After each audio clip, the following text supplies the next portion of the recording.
time for the Gore N More podcast. Gonna have a good time. Gonna have a good time. Yeah, we're gonna have a good time. We're going on now. A ball break, walking hand in hand in the moonlight. We'll be the sweet soul there. I swear we'll never part. We're going on now. A ball break, running in the sand, feeling alright. And what's up, everybody, and welcome to the Gore N More podcast. I am your host, the Fluff Master Supreme, who's not so me, Mr. Big Johnny D. And with me, as always, my illustrious co-host. Let me start it right below me here. With the Chad Daddy himself, the Dark Lord of Knowledge, Mr. Chad Daddy Chrisman. Ow! What's this? Yeah. And next to the Chad Daddy, we have the ghost, the host with the ghost, El Scuba Cabra. Go, baby, go. Yeah, baby. I'm so happy you've taken that well, too, the Scuba Cabra thing. Bro, every time you write it, how I'm have like, I never thought of that? Yes! That's a How have great I name. never thought of that? It's Right? great. Mr. Lord Scuba Steve Vasquez. And rounding us off to protect us and serve for, against shitty remakes, we have Officer Bobby Amone. Hi. All righty. Today, well then, it was gruff. But it worked. The little something wrong in the All throat. right. I think I got something coming out, but that's gonna have to wait till after the show. Hey-ho! Today is October 4th, 2021, and we are talking 1981's The Howling. But first, as you know and potentially love or hate, I don't give a shit, we are doing our Slice of Life. Chad Daddy, start us off, buddy. Well, I had a usual busy work week last week, and then after that, Friday night, the wife and I had a nice little date night. We did some Christmas shopping and went to see Venom, Let There Be Carnage. By the way, that post-credits scene, wow. You know, even though I knew what it was, still mind-blowing. It's awesome seeing on the big screen. My jaw dropped. It's really, really big, and it means a lot going forward. But I don't want to talk too much about it because if you know, you know. If you don't know and don't want to be spoiled, ain't going to say shit. Then Saturday, let's see. What did we do Saturday, buddy? What did we do? We did an episode of Fatality with myself, Big Johnny D, and the Saucy Aussie, Mr. Brody Kane. We talked about the new Mortal Kombat Legends Battle of the Realms, and we shot the shit. You know, we discussed a few possible things that we might want to do with the show going forward, and it was a lot of fun. I really enjoyed it, and I thank you for having me on there. Awesome. I'm glad you enjoyed yourself, and gives you a little something different than just talking about horror every week and everything. Not that we don't love it, but And it was nice just being like a relaxed guest host versus having to write all these notes, doing show notes, doing behind the scenes. Right. Guys just enjoying, being there and talking and not having the stress to deal with, getting the show itself ready. You know what that's like. Understandable. I do, especially if you fucking procrastinate on it, which I myself am just terrible. Oh, dude, I do it right before bed Sunday night, and then I get like very little sleep. Like last night, literally like 4 hours before the show, dude. I'm like, sorry, Brody, here you go. Last night I was doing it until 10:30 at night. Then I hurried up and got a quick shower and got to bed. Yep, I understand. I'm a crap procrastinator, but whatever it takes for the show, baby. But you know what? I've talked enough. Scuba Steve, how was your weekend, brother? Well, my weekend was fucking fantastic. I can't say anything other than that. What did I do Friday? Oh, that's right. The season 2, episode 1 of Somewhat Supernatural kicked off this past Friday. We did a little, my cousin and I did a little episode on the Ouija board and its origins. And then I worked Friday night at the bar, had a lot of fun at the bar Friday night. So much fun that Saturday I decided, hey, I'm not going to work. I'm going to stay home and just chill. And that's what I did all day Saturday. I did go watch Venom on Thursday, and then I went to go watch it again on Saturday. So, like I said earlier before we went live, I did catch the ass end of Fatality Great job, guys. I fucking love it. Thank you. But Sunday, I didn't do much either. Sunday, I did some shopping and spent some time with my grandma. She wanted some chicken soup, so I took her some chicken soup and just hung out with her for a little bit, and that was it, man. And then just had a nice, relaxing weekend here. Got to watch The Howling, which I haven't seen in years, and I was very angry because, as John did, and I'm not sure who else, I bought the Blu-ray. I was excited, so excited to watch the special features on the Blu-ray because, at least it's in high def. All they had online was a standard definition. Popped it in my Xbox, and for some reason, my Xbox was not reading on any of the monitors I plugged it into. So I thought maybe it's a bad HDMI cable. No, my Xbox One crapped out. Rough. That's rough. Yeah. Man. So I don't know that I'm gonna upgrade to a Series X. If you can find one. Yeah. Well, yeah. True that. And then I was shocked that I never even realized that this badass gaming PC that I have does not have a disk drive on it. Yeah, dude, they don't do that shit no more. And man. I'm That's like, space what taken up. the ass? So, yeah, so I was shit out of luck. I had to watch it, online, which is fine. Still watched it, and that was it, man. And then didn't get to bed till late. And then I woke up really early today, and Facebook was down all goddamn day. And when I tell you, I did not realize how much time I spend on Facebook until today. I was like fiending. I'm like, what the fuck? When are you going to come back on? Come on. I need to know what the fuck's going on. What the fuck? And then I'm sitting there thinking to myself, I got a lot of work done at work today, which, I mean, I get all my shit done, but it was just amazing how fast I got it done without the distraction of social media. And, with Instagram being down too, because that's the other big one is Instagram. I just never realized how much social media is a part of my life. So it just felt very weird to be thrown back to the days before social media for a few hours. It was fucking weird. And I'm like, wow, this is what life was like. I didn't know what was going on in anybody's fucking life. I didn't have anybody's phone numbers to text or any of that shit. And it was just a weird day, man. It was a weird fucking day in scuba history. But enough about me. Right above me, Bobo. The fact that it was a weird day in scuba history is a history class I want to take. I don't know if you want to take that, Bobo. Yes, I do. There might be certain things I'd like to repeat. I'm probably not going to lie. Yeah, this is true. I had a good week last week. I don't remember what the fuck I did Friday. I don't know what I did. Saturday, I had the pleasure of going to a wonderful haunted attraction up in PA called Reaper's Revenge. Went with a few friends of mine. We had about a group of 5 of us and went and watched. Well, I watched all of them get scared shitless, and all the other people get scared. All you hear is this big guy just going the whole fucking way through, laughing at everybody. It was a lot of fun. We ended up getting home at 3 a.m. I was tired, but at least I, wasn't drinking tired, at least. Bobby, Sorry, can I just say something really quick, just to interject on that? And yes. I'm not saying I don't understand it from your aspect completely, because I am not your height or stature.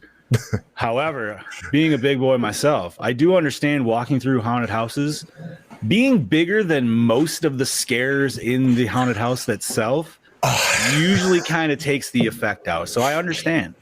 Well, it's not that. I'm a haunter. I'm on the other side of the fence. Well, there's that too. I know where you are. I know where you're coming from. Yeah, I know, but I'm saying, like, the people probably jump out and they're probably more startled to see you than you are to see them. They're probably more startled.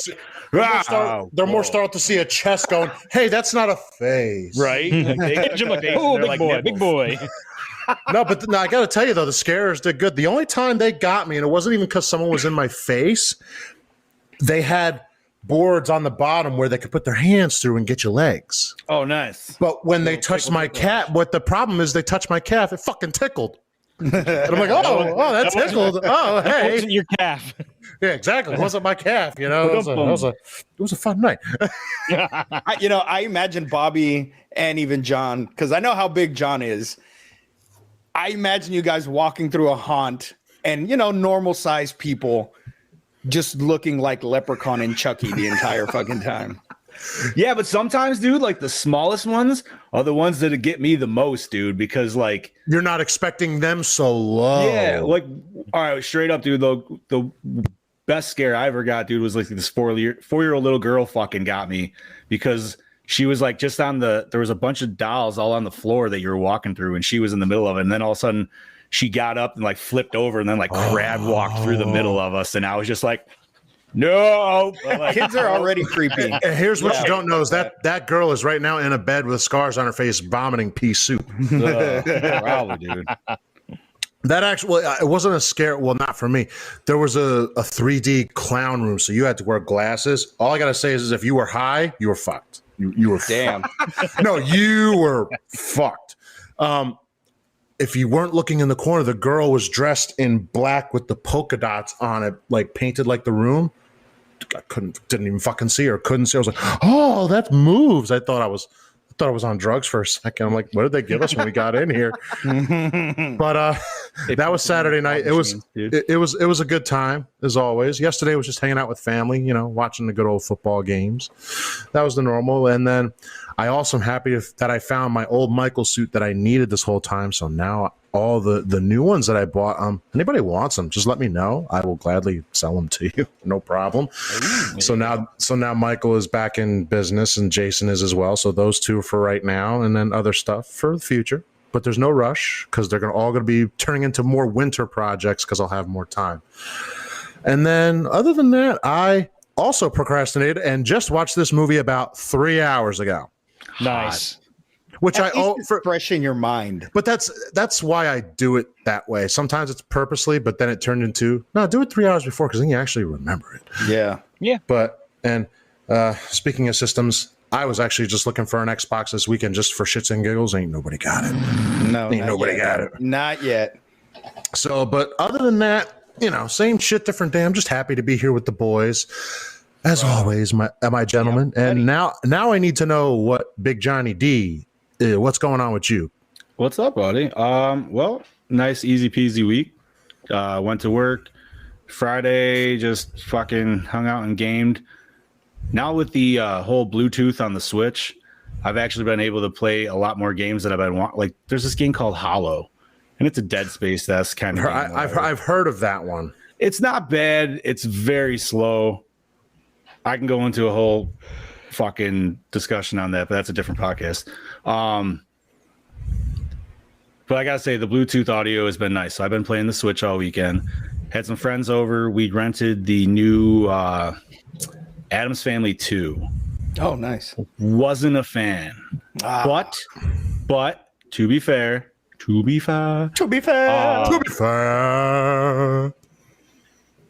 the first one I also wasn't the biggest fan the first time I watched it, but then the second time I enjoyed it much more. So maybe, like going along the lines with that, maybe I need to do that with the second one as well. I just want to jump in here real quick because I had a discussion with a coworker this morning, and he said that people review bomb out of that Addams Family movie. It's getting like a 0.5-star rating online. So I don't think it's just you. Is that the animated one? Yeah, The new one. Yeah, dude. Oh, okay. Like, I'm not gonna like talk storyline or anything. Like, first and foremost, I love Snoop Dogg as Cousin It. It's great. Like, makes me laugh. I'm not gonna say I didn't laugh. I did laugh, but I also had, as soon as it got done, we like all kind of looked at each other. We're like, I don't know if I need to ever watch that again or not. Like, it was just kind of that thought. Like, if it's not the original ones, I'm good. I mean, dude, I felt the first animated one was awesome. After like the second, really, I didn't see the first animated one at all. Yeah, I haven't seen that one either. Me neither. I kind of felt the same way when Monsters University came out. It's like, not as good as the first one. It just, I don't know, man. It didn't feel like an ad because it was Addams Family Goes on Vacation. And how many times have you seen that like trope of whatever the fuck? You know what I mean? It doesn't matter. Just like insert pop culture reference here, goes on vacation. Pee-wee. Like, you know what I mean? It's all that shit. And it's just, it's like, okay, yeah, you get it. So it's Addams and like other people's like shit. but I don't know. It feels like another like Illumination kind of movie or something like that. Like, I don't know. Without getting too much into it. Even the kids really didn't like give two shits like halfway through. So I was like, eh. So the fact that you heard people reviewing. We still have the show to look forward to. So hopefully they do good with that. Are they actually doing that? The live action? It's called Wednesday. Okay, that one. Okay, okay. Wait, Scoob. When do you know? Is that supposed to have a date when it's coming? I have no idea when it's dropping. I just know people were in an uproar that Luis Guzman was playing fucking Gomez Adams, and I'm all for that. Why? He's gonna do great. Well, why wouldn't he? Well, because people are like, there's this one person in particular on my Facebook, and she's like, he's ugly. That wasn't Gomez. And I'm like, have you seen the original artwork of Gomez, like the original cartoon strip of Addams Family? Gomez wasn't some suave Raul Julia looking character. Like that's what we grew up with. First of all, that was just because Raul Julia was a sexy motherfucker. Like that has nothing to do with the fact that Gomez is a good looking dude. No, he was supposed to be a smart ass. Not really smart ass, but he's short and chunky and he's got big bug eyes, dude. And he's got the dead fucking. That's that's Gomez. Like he's more handsome than Fester, but he's essentially the same body type. You know what I mean? Like, I don't remember who's playing Morticia, but it should be Christina Ricci, but that would have been great. Never know, I guess. It hasn't been announced. But other than that, let's wrap this bullshit up. What did I do fucking yesterday? Oh, yeah, I watched this movie, to which we are here to talk about today. Yes. So, and I actually watched it for the first time, even though I bought the fucking Blu-ray. So that was an interesting feeling because I was like, fuck it. I've done that like $5 bin Walmart kind of shit. You know what I mean? Like, obviously that route, but not that this was expensive by any means. I hope you at least feel like you got your money's worth out of it. So I feel like I need to watch it more than just the one time I did last night, and understand. Then I think I will say yes. So, well, let's do it up, boys. Well, before we jump in, Catherine Zeta-Jones is who's playing Morticia Addams in the show. Oh. Just so you guys know. But enough about that. Let's get into this motherfucking movie. Well, it's too late now. Now you gave us our minds something to feast on. I haven't seen her in a hot minute, so I don't know what she looks like now, as opposed to like back in like the late 90s. Like Entrapment. Now I gotta look. Last movie I saw her in was honestly The Haunting, so that was just bad. Like she was good looking, but the movie was so bad. You said Entrapment, and now all I can see is her like slinking through lasers. Through those lasers. I knew exactly. Yeah, buddy. Yeah, buddy. So, whose pick was this? I think this was. It was yours. I thought it was mine for some reason. I know Scoob is written in there, but you want to? No, go for it. Take it. It's your werewolf pick. Take it from the. You want to take it from the title and then go down? I would love to. So we are reviewing 1981's The Howling, released March 13th, 1981. That sounds like a Friday the 13th release. Yeah, because it is. In Light District news.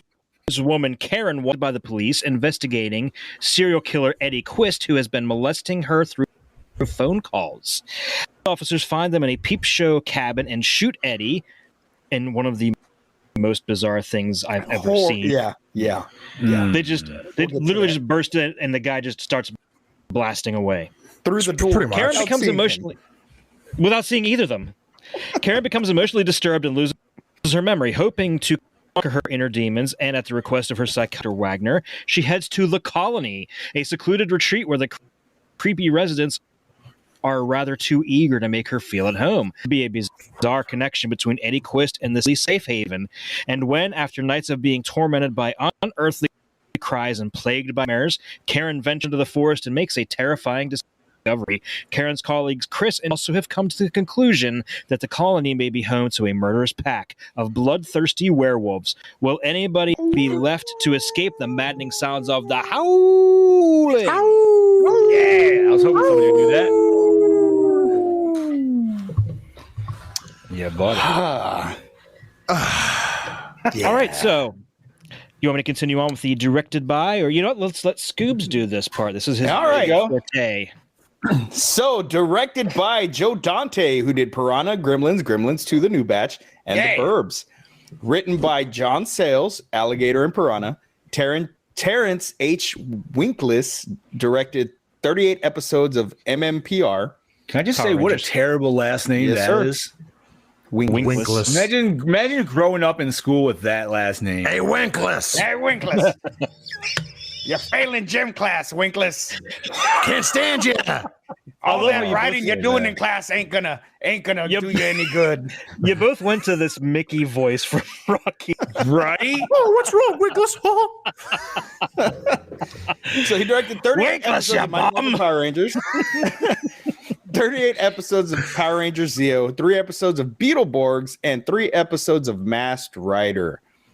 The movie is based on the novel by Gary Bradner, produced by Michael Fennell, who did Gremlins, The Burbs, and Gremlins 2. And then, Oh, shit. I was hoping you'd pop that up.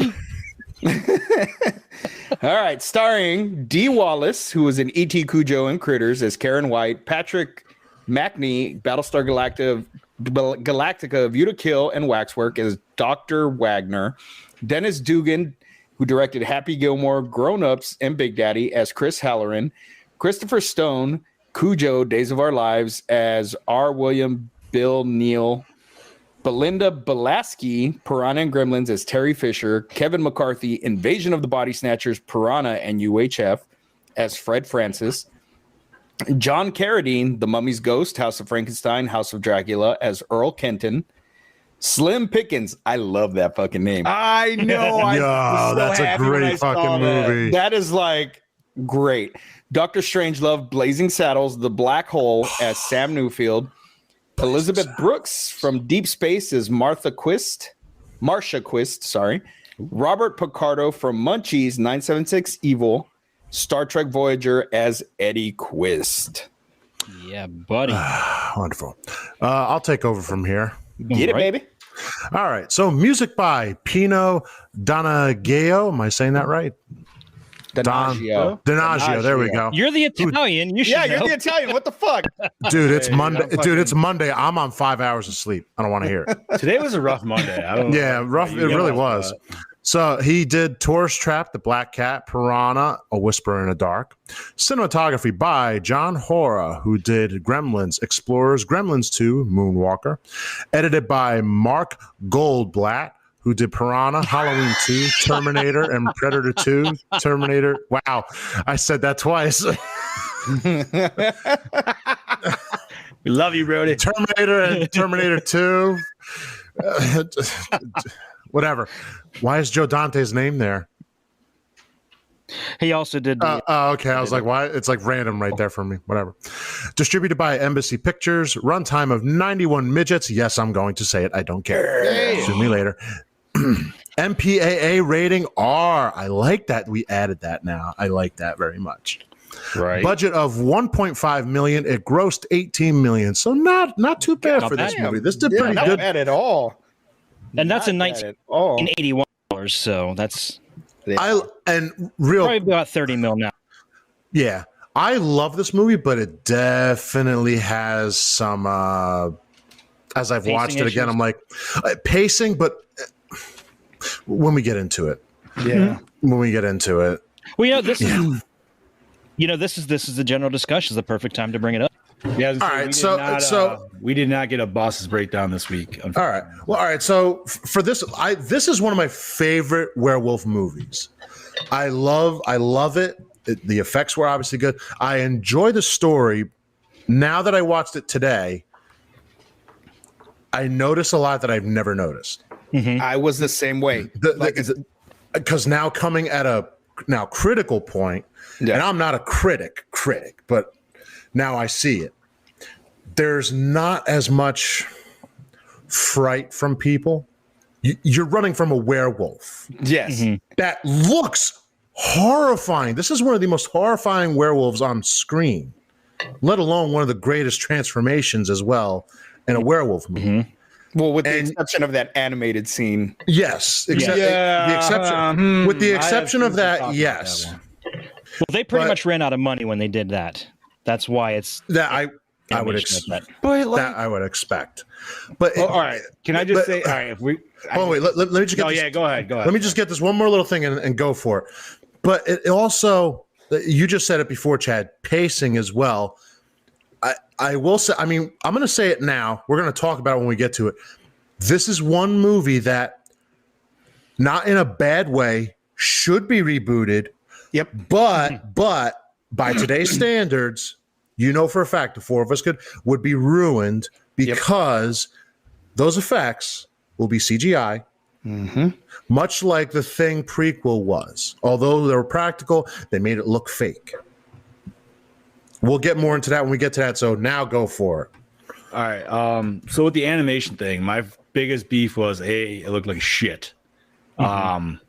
That's probably I think that was probably the biggest drawback. And it's not like anything that's like actually hinders the movie by any means.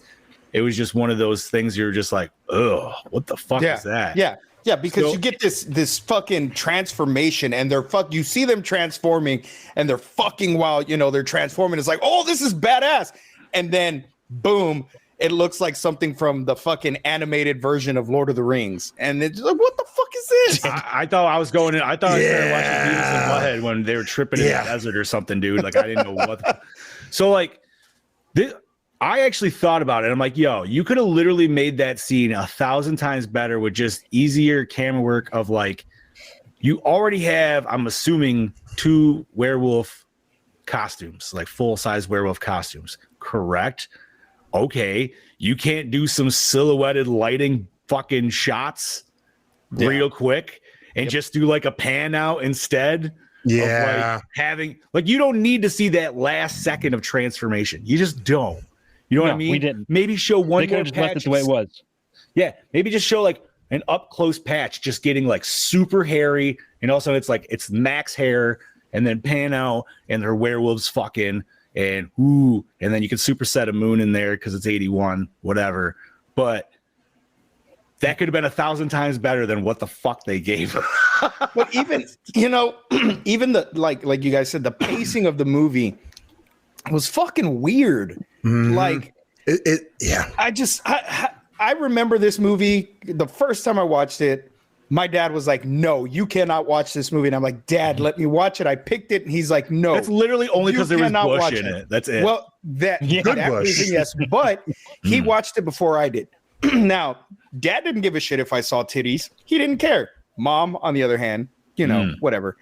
But he's like, no, because when Eddie changes into a werewolf, you're going to get scared and you're going to have fucking nightmares. I'm like, no, I'm not. I'm fine.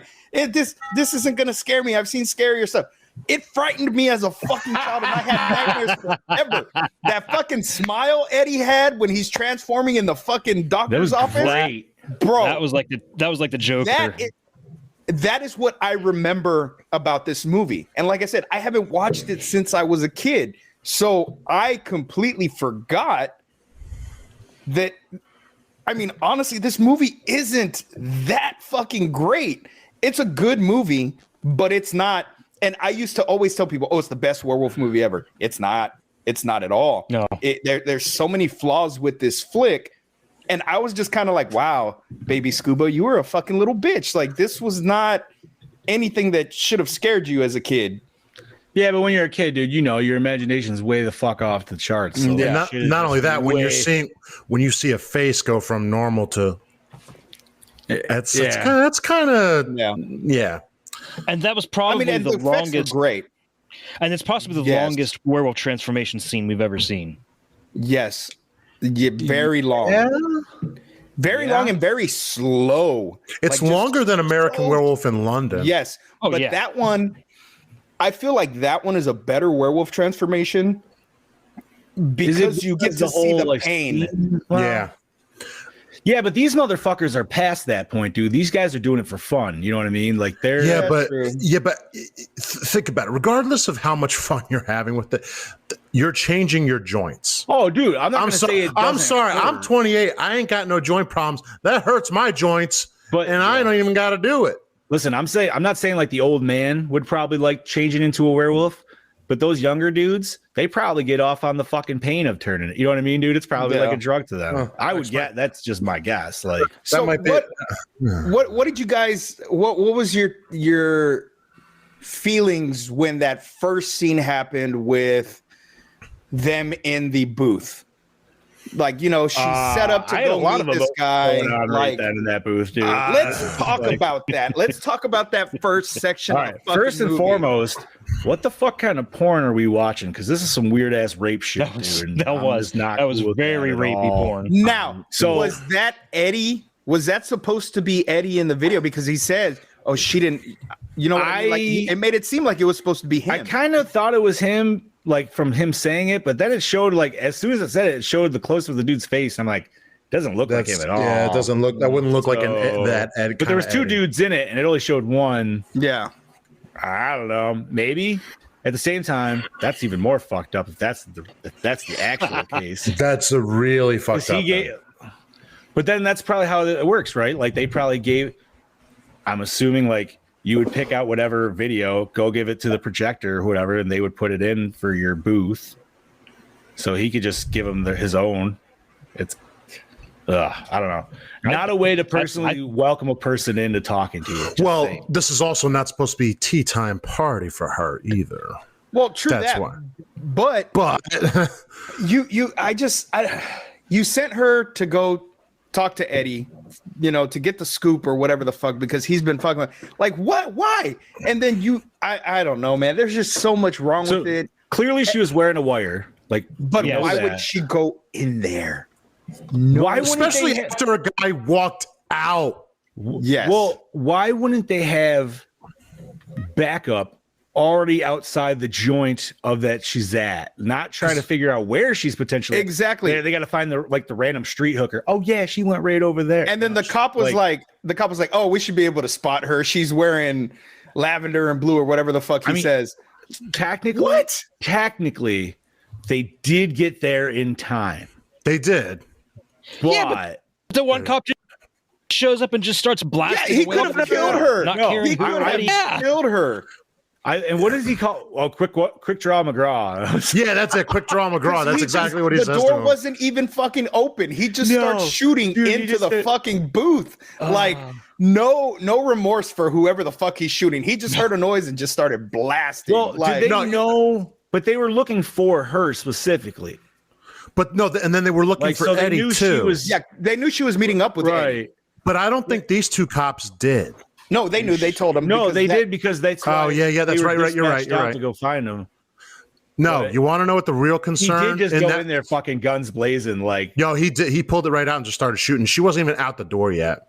But let's just be real. The real concern of that scene, that fucking store owner, she scared all my customers away, man. Yeah, I shouldn't have let that bitch back here. Shouldn't have let that broad in here.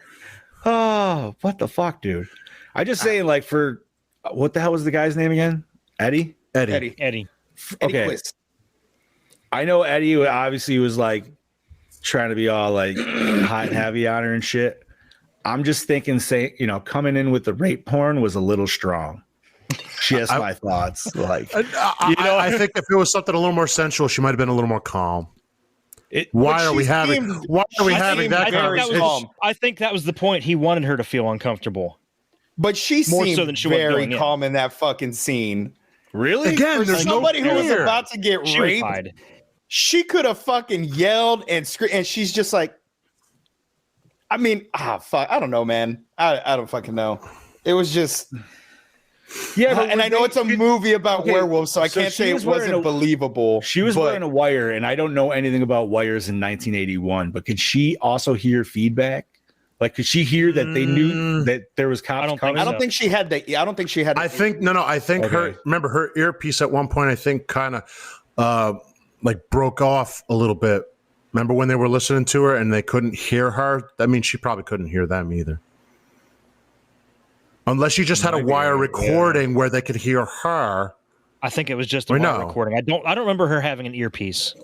Yeah, I don't remember. Like I said, I wasn't sure. I didn't see one per se, but it also could have been under her hair. I don't remember if she like actually could have been both ears. Yeah, I don't. That was just a fucked up scene, dude. Like straight up. Yeah. I mean, it wasn't quite the intro, but it almost was. That's one thing I wish I could change is the fact that I would have liked to have known more about Eddie before that scene. Yes. And can I mention that this just is a little bit? This is the second werewolf movie that we have like a heavy montage of adult theaters and porn shops. Well, yeah. Well, back then that was just the thing. I don't know why, but it was. Out of all the movies we reviewed, it's been the 2 werewolf movies, most specifically. Like what? Werewolves are horny. What can you do? I guess. And the only other movie that I remember was The Burning, but I wasn't here for that review. Clearly, like I always thought, and like I said, I've never seen this till now. And Trick or Treat was always my hands down. Like I think that was my favorite werewolf transformation, and it still holds the top. Don't. But this one kind of takes the cake for how fucking hilariously awesome it is. That's true. Because, I mean, dude, if you're gonna turn into a werewolf, fucking's the way to go, right? I mean, was that like the final step to him fully? Now, my question is having to fuck her. Now, I don't know, but that's a good step. I'll take it. If they allowed Big Johnny D to shoot this, I would say shoot it like I said earlier with like actually using the 2 costumes, but doggy style. Thank you. Of course, the pan out with doggy style. To be. Like, I was thinking, wait, dude. The missed opportunity. Does that mean wait? So does that mean instead of the hot moan, it's yes, exactly what it should have been, dude? No, it hit from the back, and then they both like howl at the moon in unison. But it looks like one of those wolf posters where one's like a little lower than the other one on the rock or something. And then when they try to walk away from each other, they're stuck. Coming in 2022, right, the Johnny D version. Oh shit! I'll read it out. All right, Brody Keane. I went to an underground sex shop exactly like this one in Melbourne. I walked into the booth, and the smell of semen was fucking on the nose. It was straight fuck. It smelled like straight up bleach and just and dead babies all over the place. Wait, no, it's bleach and dead tadpoles. Oh my fucking bleach and genocide. So if we don't get taken down for that, I am gonna have a problem. Right. So continue on. Besides the sex scene, dude, like, all right, you guys said the pacing was off. I'll agree with that. It was just, it felt very slow at times. And then it felt very like, fuck yeah, dude. Like when shit started getting real, like it was good. Like, yeah, especially the third act. Like a lot of movies fail in the third act. I feel like this one actually brought it back pretty decent. Like, yeah, because there's almost an hour where almost nothing happens. Yeah, it's just chilling at the colony. It's just like seductive looks in like the beginning of like, ooh, he's gonna do some shit. I mean, and that's like highly suspect. Go to the colony. Really? Who calls it a colony? Right? You know what? I'm not gonna lie. I stepped out for literally 1 second, came back in, and I was just like, wait, where the fuck are they?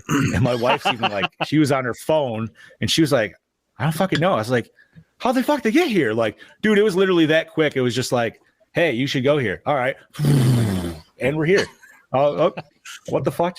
So yeah, don't blink during that scene. And man, I may as well bring this as a question, but why the fuck was her friend, that Terry chick, why was she allowed to just come up and stay there? Like he said, it was for his own private special. I think it's because it's because she was a friend of hers, right? Like a friend contact. Like he allowed, like that's why she had a call from his office. Well, I mean, and he had to have known that they were gonna kill her to begin with. So that's why he didn't give a fuck, because even with wait, were they gonna kill her or did they want to turn her? They wanted to turn her. They wanted to turn her. Well, no. I'm talking about her Terry. Oh yeah. Oh yeah. You know, they were just gonna get rid of her anyways because they were trying to turn Karen to begin with. So I guess it didn't fucking matter who showed up, because in the long run there wasn't going to be nobody to talk about it. No. Yeah, but the doctor was the one that was against killing people. Everybody else wanted to kill him. He was. Oh yeah, true that. Yeah. He went and I mean, even though this movie came way beforehand, but we've seen a lot of like tropes with that, especially with like just villain type. Like, okay, I instantly thought of Blade when everybody was like, dude, fuck you, we don't want to do this lifestyle. Like that was like Deacon Frost was like, no man, fuck this pussy ass lifestyle of living in the shadows. Like we should rule this shit. And I always love that mentality. I don't know why. You know what I mean? Like you got to think these they're animals. I know, regardless of right, if they're like- humans or not, they're fucking animals. So to repress their natural urge to want to just go out there and just fucking kill, Right, just then hunt, it's never like- gonna Yeah. be successful. Never, No. never gonna fucking be successful. That's It's like, like- you're trying to actually replace meat with like soy products. Just never. Fuck that. It's like Exactly. it's like replacing something that goes zzz without the real thing. Exactly. I don't know if you could argue that one. There's a lot of crazy shit out there. With that. I mean, that's fine that there is, but just so you know that if you do that all the time, you'll never. Yeah, I know. I guess. Anyway, I'll take your word for that, buddy. Oh shit. Anyways, let's fucking flip this bitch upside down and go down under. That's all well and good, boys, but Oh yeah. he's cutting in. Snip, fucking snip. Well, howdy doody there, gentlemen. It is I, your DKB, back for another episode of Gore N More, and this week I'm here to talk to you about The Howling. Now, The Howling is one of them films that I watched many, many years ago and didn't like it, but upon reviewing it tonight, I really, really appreciate it on so many levels, and I will start off by saying the premise of this film is fan-bloody-tastic. It's something unique for the werewolf genre, a little bit different, and I like different. Now, the acting of our lead, Dee Wallace, I mean, you can't fault her in this. She always brings a fucking A game to any film she stars in, and yeah, she really delivers in this film. Now, her heroic co-star alongside of her, Dennis Dugan, bit of a fun fact for you. The director of Happy Gilmore and other such films in the Happy Madison production, it's definitely threw me off guard. But yeah, sorry, Chad Daddy, I beat you to the punch on that one, mate. Anyway, let's move over to the practical effects of this film. Fuck me, practical effects. They bring all they've got to this. It is fantastic and entertaining to watch. It's really horrifying to see these. The human anatomy transform into a werewolf, and I honestly believe that the werewolf transformations in this film are better than American Werewolf in London. Don't shoot me, please. Might be a little bit of controversy me saying that, but I really do. And I'll just say, for instance, put this in your mind. When Dennis Dugan actually runs into the lead werewolf, and then he's got half his face missing due to the fucking acid that Dee Wallace throws on him, you see his bone structure. Mm-hmm. Look closely when he starts to transform into the werewolf. You see his bone structure start to move. They went into the fine detail of making his jawline actually start to get longer and his cheekbones grow and push out through the skin. As you see that body horror is fucking fantastic. And if you know me as well as you think you fucking do, you'll know that I love body horror. Like hashtag Cronenberg shit. But yeah, Except for the eyeball it's probably stuff. my favourite subgenre of the horror genre, and that's the one thing they get right the most in this film, and it delivers every day of the fucking week, and it makes my dick hard. The werewolf design now. They're fucking intimidating. I mean, an 8-foot werewolf standing over you is better than one that crawls around on all floors with its 4 fucking legs every day of the week. I do believe Dog Soldiers might have got that idea for this one. Probably my favourite werewolf film. Yep. Neither here or there. You know, but yeah, the cinematography of this film is fantastic. I mean, very basic shots, but it's more so... probably the lenses that they used on this to give it that dreamlike haze, whether you're watching the forest of the exterior forest day or night shots or interior day or night hut shots, you know. And I think that's what they really sell that on, especially for the werewolf transformation scenes, you know, the way it's all lit. It's incredibly detailed and superbly done, and the final payoff is fucking amazing. But yeah, overall, I'm going to give it a Gore N More score of a 4.3 this week. Yeah, great. Oh, films. wow. If you haven't seen it, Nice. I highly recommend it.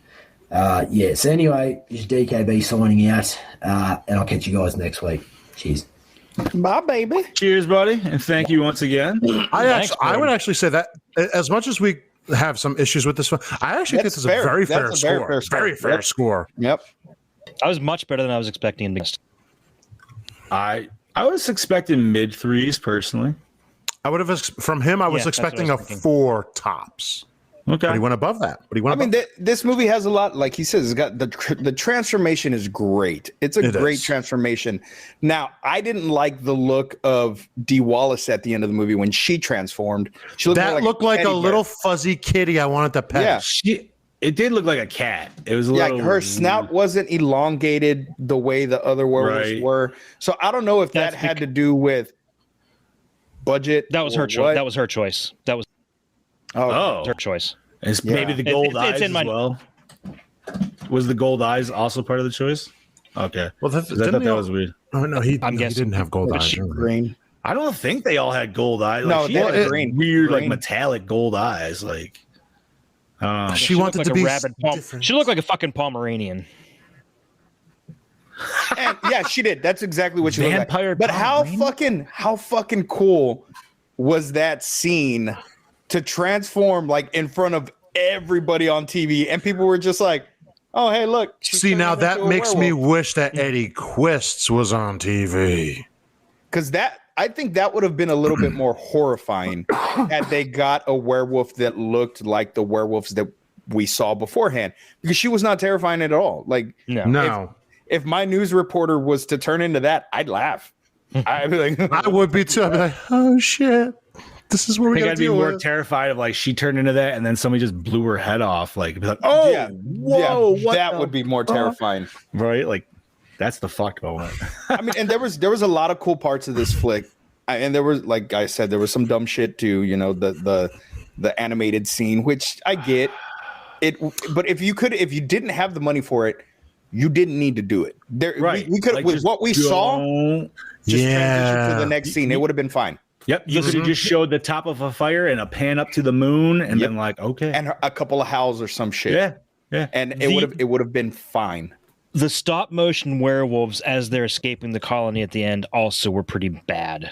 Yeah, I was like, wait, I don't remember this from watching this years ago. Yeah, remind me. I'm brain farting here for a second. Like, when they're driving away in the cop, after the fire and they're driving away in the cop car, there's a shot of like 3 really, really bad stop motion werewolves. Yes. Like, I mean, dude, I know we shed on this a little bit, but this movie wasn't bad overall. No, it's not. Not at all. No. The horror level was definitely, I enjoyed it. The like I said, first time watching it, it was a little slow, but the parts that when it did pick up, third act mainly, like shit got real. And the effects alone were just like, dude, when he came in with that fucking acid face, I was just like, that was fucking horrifying. And it looked like so, I mean, it was done so well. But I mean, wasn't Rick Baker like a guest or a consultant on the film? Yeah, he was originally supposed to do this, but he left it for American Werewolf in London, so he let Rob Bottin do it. Yeah. So where do we know him from, gentlemen? Where do we know him from? You know him. You know, Bob. Seriously, you don't know? None of you know. What are you talking about? The Thing. Fair enough. All right. Oh, he's done a lot. I'm sorry, dude. I am terrible with names. You can never rely on me for that. I'm signing off. Good night. Good night. Yeah. No, sir. I don't like it. Fuck it, dude. I don't know. Like, it's still a great flick. It's a great flick. It is one of the better werewolf movies. The transformations are great.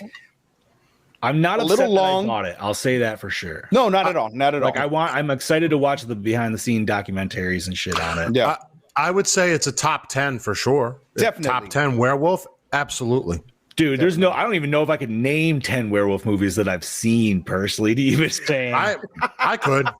Really? I'm not saying there's not enough out there. I'm just saying I haven't personally. Oh, they're out there. You just got to watch. Like, you got to sit through some really shitty ones, though. You do. Oh, you do. Yeah, I can throw on Silver Bullet, but then I got like only like maybe like the Underworld's Dog Soldiers, which definitely would be like top for me. American Werewolf in London. You know, I like this better. The Howling Wolf. Cursed. I feel like I've never seen Cursed. I forgot about Cursed. I've never seen Cursed either. Everybody forgets about Cursed. Even Bad Moon's not terrible either.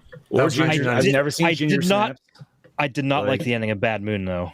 The ending, not so much, but the movie itself was good. Is that marsupials, Brody? Bro, Yes. yes, it was Where Ruse, dude. Ugh. Fuck yeah, dude. And then the fourth Howling is the one that's actually true to the actual book that was written. And it's a pretty good movie too. Okay. I know, watched I that a mean, lot like- back on Showtime. I just remember walking into my video store and seeing all of the Howling VHS tapes, and the covers were so fucking cool. Like the artwork on the cover was fucking great. But the fourth one I found the creepiest because of the eyes that are just on the cover. Yeah. Like that was the creepiest looking one. Yeah. Can I myself going into this movie, I think was hilarious too, because this is where my bar was set. You guys haven't told me a lot, which is fine, and I appreciate that.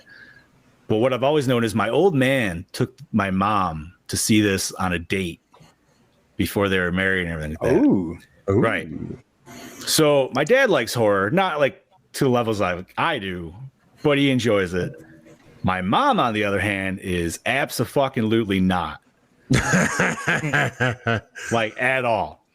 So knowing that, and then going in to watch this movie the first time, I'm just instantaneously, dude, in that porn shop. I'm like, I'm surprised my mom even fucking sat through this movie, dude. Like, no fucking way. But you got to remember, this is before she was a mom. I know. Yeah. Well, she was still very militant, dude. She just had that lifestyle growing up, and she's just not. Like, she watches TCM and all that shit, dude. She likes her class. Like, she'll do Star Trek. Like, she likes sci-fi, but she doesn't do like horror and everything. Like I can never get her to watch Alien. You mean horror in a porn shop horror? No, I wasn't 9 months then. 81. No, I was a few years after that, buddy. But Well, just think, it all started on one night at a horror movie because it was cuddle up. the fact that she stuck around with him after the fact I was like, that shows something, because that's promising. yeah, I almost kind of I got to ask her about it. I'm like, yo, like, do you remember watching that movie? What were your thoughts? Oh, that would have been a cool little side piece here. Right. Yes, that would have been a nice review to have. Like, Mama oh my D's. Yeah, right. My mom would literally just like side eye me and just walk away. I was like, all right, that's the review. And then I'm just laughing because I think all I could think of was her just looking at Johnny and saying, well, let me just say, your dad took me to see this, and 9 months later, you popped out. Yeah, right. That's how it went. Unless they saw let's see, I was 85. Watch Howling came out in 84. Maybe it was that one. Well, I think they. Oh no, that was a different movie. Never mind. I was gonna say I thought they maybe have re-released it. I was hoping it would be like around this time, like Terminator came out, and then maybe I came out like 10 months later or something. But anyways, should we take a peek behind the curtain? Yeah, let's do this. Let's see. We already mentioned that Rob Bottin did the effects after Rick Baker left. Robert Picardo improvised the line, "I want to give you a piece of my mind," before pulling the bullet out of his head. Nice. There were times during shooting when he was very despondent about the hours he had to spend in makeup. In one of the special edition DVD features, he said that one day after spending 6.5 hours in a makeup chair, he was thinking he trained at Yale, 2 leading roles on Broadway, his first acting role in California, his face gets melted off in a low-budget horror movie. All the crew had to say to that was, "Bob, next time read the script all the way through first." That was the first behind-the-scenes thing I saw last night when I looked on my... Yeah, that's hilarious. Read the script first next. That's awesome. Fair enough. Sometimes you need that money. Yes, sir. In a scene where Terry calls Chris from Dr. Wagner's office, we see a picture of Lon Chaney Jr. on the wall. Chaney played the Wolfman in 5 movies: The Wolfman in 41, Frankenstein Meets the Wolfman, House of Frankenstein, House of Dracula, and Abbott and Costello Meet Frankenstein. He was the only actor that played a Universal monster in the original movie and many of the sequels. Hot damn. So he was the Kane Hodder of Wolfman. Yes. There you go. This was Dick Miller's favorite of all of his movies. Really? He's only in it for what, 5 minutes? Yeah. I would have thought Gremlins would have been his favorite. He's also in the Right? Burbs too. He's also Actually- in the Burbs. Actually, I thought fucking Night of the Demons Yeah. would have been his favorite personally. He was also in Night of the Creeps, which you'll see, Johnny. Yeah, but in Night of the Demons, We'll he was see that surrounded by next titties. week. Oh. Oh, is that next week's movie? That is Wait, I next thought week's Texas movie. was next week. Is Night of No. the Creeps next week? Let me double When the check. fuck is Texas? What's Texas? Texas is October 18th. Next week is Night of the Creeps. Wait, what Texas? Titties. What's Texas is Texas the 2. 18th? No, I can't. Part 2. 2, baby. Oh, Pretty woman. All right. continue. Oh shit! Sorry, I lost my place here. Hold on. No, you're fine. So I swapped screens to look at the To the schedule. schedule. Yeah. Let's see. The final transformation had to be done all in close up because the movie had exceeded its budget by then, and this had to be shot in Joe Dante's office because they had no money for sets anymore. That's Oh hot. shit. Hot, but it came out pretty good too. Yeah. It was awesome. Well, I'm guessing it was the last transformation, so it was her turning into the Pomeranian. Oh, that one? That one. Oh, I thought you meant like his actually in the doctor's office. I'm like, well, that would make No. sense because, yeah, that was just a lackluster transformation for sure. Like, I was expecting something very grotesque when I first saw it, and I'm like, I didn't realize we had chihuahuas. she was the first domesticated werewolf, dude. That's why she started getting a shorter snout. Well, you know what that means? A sex drive goes up. Ooh. Does Continue. it? I I don't know. Oh, I'm not. I I don't know know. nothing of dog breeding. I'll take your word for that. I don't Okay, know of continue. it either. Because of their work in this movie, Joe Dante and Michael Fennell received the opportunity to make Gremlins for Spielberg in '84. That movie actually references the Howling with a smiley face image on a refrigerator door, which Eddie Quist leaves the yellow smiley face stickers wherever he went as his calling card. Also, James McCrell's character as the news reporter Lou Landers appears in both the Howling and Gremlins, suggesting that both movies share the same universe. Oh shit. Yeah. Whoa. How do you say that? I'm like, yeah. I'm like, he looks familiar. I want to see a werewolf gremlin. Yeah. No, you don't. Yeah. That'd be fucking horrifying. I mean, we already saw a spider gremlin, dude, and that was awesome. And that was good enough. That was fucking horrifying. We saw a female transvestite. gremlin. We saw What's a that? female gremlin that Eddie from this movie fucked. That's Oh yeah. It's Robert Picardo. Oh, Oh no, No, they fucked. They You know fucked. they fucked. We never got Gremlins 3 yet, but we will. Yet. there is no doubt they fucked. Dude, They imagine if they actually bring that roundabout, like round that back, and she actually is like pregnant or like Oh God. Fuck. oh, or was pregnant at one point, and now they're like the government has some weird like human Little mutant gremlin hybrid. spawn. I don't know how. It's I the new feel. Gizmo. That's how they made original Gizmo. No, Oh, Gizmo's a fucking alien. leave Gizmo alone. Actually, He's a fucking alien. Could you They are, imagine? actually. Yep. Yeah. Yep. Mogwais are aliens? From another planet. And Yep. in the novelization, it says that they were created to seed other planets. Oh, and look what So happened. they are space aliens. So, like as a weapon, I don't like think it's hopefully they go specifies. down, spawn, and then like make like. But it's not like it's not like the deadly spawn. It's not like the alien is a weapon. Oh, man. I was like, yo, dude, they doing like straight up like symbiote crap or whatever like that. But there are sequences in the book where the Mogwais are having like full on conversations with each other. Yeah. It's actually a really good book. Explains a lot that you never knew. That's Okay. interesting, and yeah, maybe I'll have to look for that. What else we got, buddy? on. Continuing, the coroner tells a story about a case named Stuart Walker. Stuart Walker was the director of Werewolf of London in 1935, the first Hollywood werewolf movie of the sound era. Oh, Nice. Nice. This movie and Howling 4 are both based on the same novel. Interestingly enough, Howling 4 actually represents the more faithful adaptation of the novel than this does. Yeah, that's talked about a lot. So, do I have to watch 2 and 3? Can I just skip right to 4, like just to see? I don't think any of them tie in together, do they? 2 ties into this because Karen, is it her name Karen? The Mama Wolf. Yeah. And that's No, Marcia. That's Marcia. No. Dee Wallace, her character. Oh, Karen. Yeah, Karen. Yeah, it's her brother in the second one. Oh. Trying to figure out what happened to her, probably, or whatever. I'm guessing. Pretty Who much. knows? Now, Howling 3, I have no fucking clue. I've actually never seen it. It's marsupials. Yes. I want to see it honestly because of that. Like Marsupials. werewolves. Kangaroos are scary enough as it fucking is, dude. Like Now you're gonna have weird human hybrids of them. Onward. Okay, continuing on. In one scene, Earl Kenton mentions UFOs and cattle mutilation. Around the time he wrote the screenplay for The Howling, John Sayles was also working on a screenplay for Spielberg known as Night Skies, which involved UFOs and cattle mutilations. However, the project was dropped when Spielberg chose to make E.T. instead. Now, was that a real cow? It looked real. Because if that was not a real cow that they had mutilated, that was legit. It looked real. The effects on that were fucking great. If that was not a real cow, That's a good question.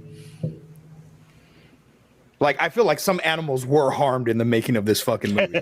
I mean, you could easily go to a butcher shop and be like, "Yo, dude, have you got a cow? Yeah, we got Not one with fur on it. No, they could have went to just a farm and said, yeah, have Right. any cattle ready for butcher, and they'll say, yeah, here, and they probably just bought it for them because they're raised for slaughter anyway. It's not any animal Right. cruelty. Right. So if you just show a quick shot of it, you're like, "Oh, there it is. Cool. We got some gore. All right, keep going." Yeah, I don't know. Who wants It steaks? just looked- Yeah, I did. Do whatever. Okay, continuing Well on. done, Dee Chris. Wallace and Christopher Stone were engaged in real life when shooting this movie. Huh. Really? What happened?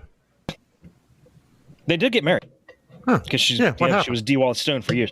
And did anyone else think that he kind of looked like a great value Tom Atkins? Yes, Yo, yes, I was thinking It was same the thing. stash. It was the stash. It was. Makes me wonder how Tom Atkins would have been in this role. Oh, the movie Probably would have been way way better. more. Tom Atkins would have been way better, and he would have delivered a way harsher bitch slap. Yep. Tom Atkins would have been fucking every woman in this movie. Oh yeah, right in front of everybody too. Yeah.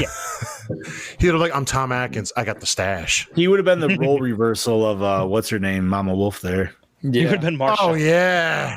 Marsha. Yeah. We're like, oh, you think you're a sexaholic? Come here, bitch. She'd be like, I can't take it no more.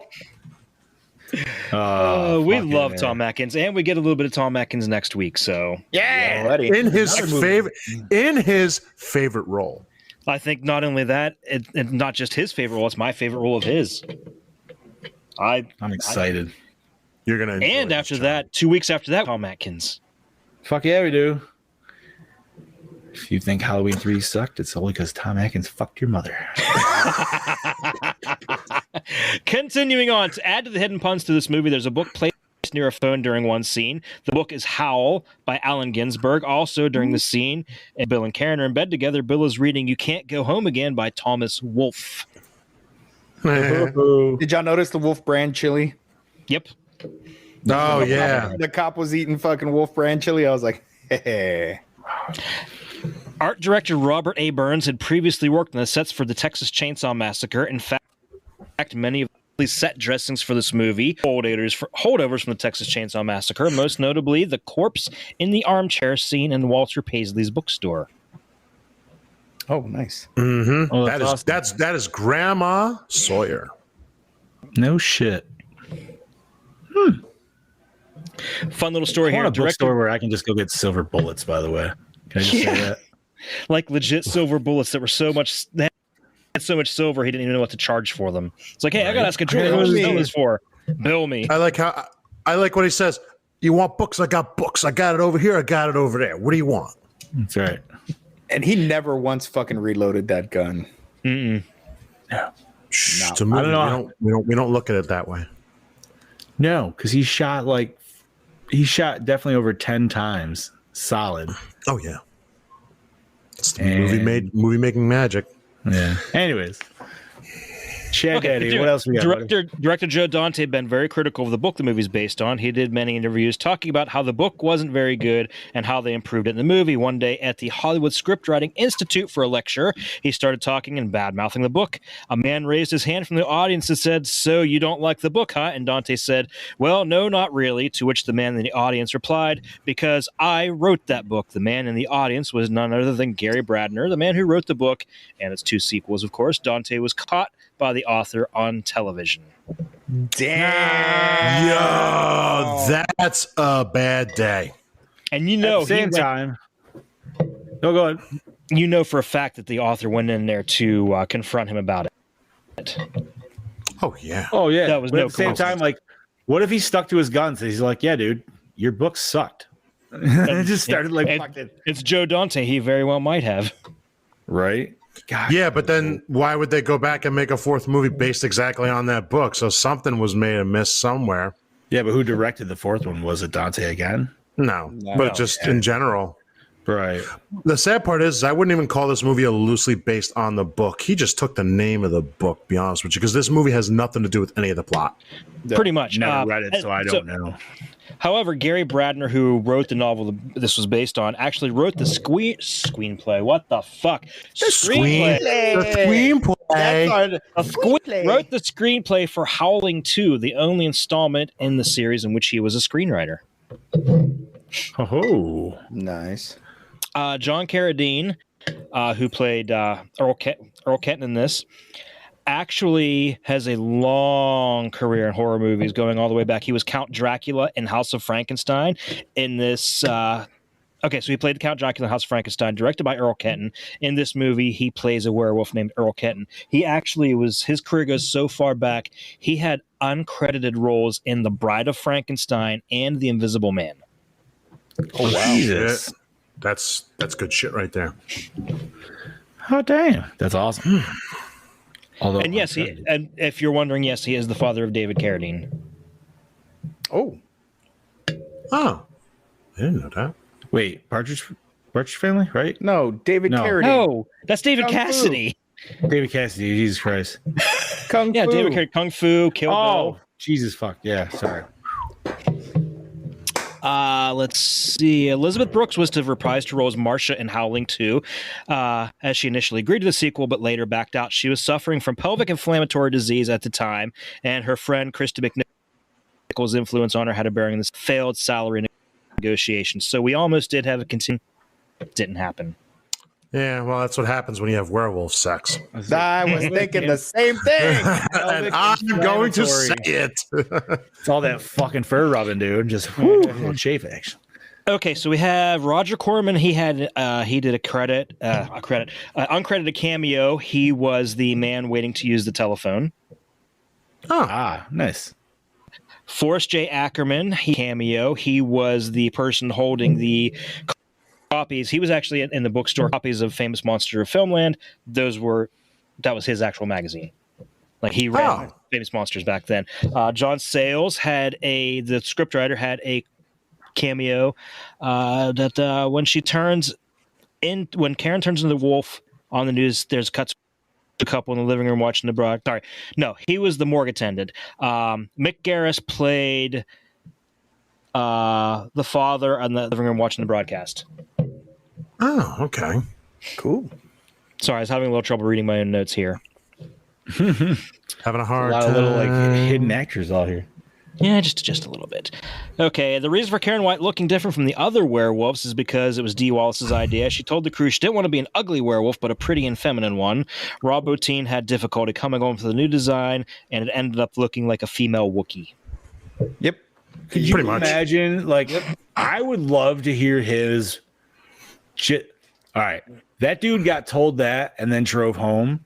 I want to be in the car just hearing him bitch about how fucking stupid and ridiculous this is going to be to pull that off. Because I'm telling you, dude, that dude is fucking fuming at that point. Like, a cute fucking werewolf? What the fuck is this? She looked like a fucking teddy bear. I mean, she straight up had Wookiee face. Yeah. Wookiee face. Wookiee. It's like that weird, like Star Wars sex line back in the day. It's like, oh, you like Wookiees? You like Wookiees? Very nice. Anyways, And finally, a comic book series published by Space Goat Productions entitled The Howling, Revenge of the Werewolf Queen was published in May of 2017, acting as a direct sequel to the original film and ignoring all of the sequels after. Oh, 2017. I can find that. That's still pretty recent. Not too bad. That's pretty recent. Probably pretty Only easy a to few find. years back. No shit. About Yeah, 4 buddy. years back. So can I say something I noticed?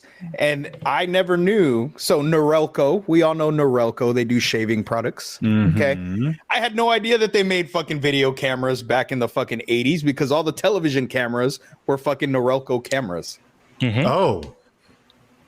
Boy, that's a huge jump from video cameras to shaving products. Yeah. Yeah, didn't like Kodak do that too? Like they weren't film or anything like that. Like I always thought Kodak was different. film. Right. They were crazy different. And then all of a sudden they like jumped the film and then they were the granddaddy of film or something like that.